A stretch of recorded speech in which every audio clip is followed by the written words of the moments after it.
সৌরভদার এত সুন্দর চেহারার টপ সিক্রেট হচ্ছে এই যে এত খাবার সৌরভদা কিন্তু একাই খাবে। প্রথমে দেখায় সবাই কি রুটি খায়, কিন্তু এই যে এতগুলো থালা পুরোটাই কিন্তু একাই খাবে। আপনারা দেখতে পাচ্ছেন এই যে পাশে কিন্তু কোনো চেয়ার নেই, দেখতে পাচ্ছেন তো?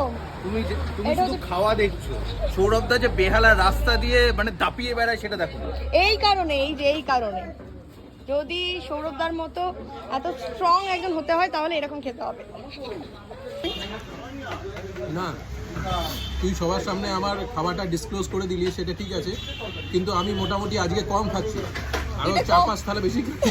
এটা কম না না, একদমই না, এটা মজা করলাম। সৌরভদা ডায়েট কন্ট্রোল করে, ওই জন্য সৌরভদা কিন্তু রুটি খাচ্ছে। চলো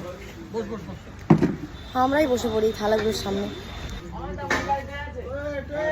আমরা সবাই পিকনিক করতে বসেছি। ডিস্টার্ব করছে, দেখো এসে ডিস্টার্ব করছে। আমি ডিস্টার্ব করলাম, আমি দেখিনি তুমি কোথায় কার সঙ্গে কি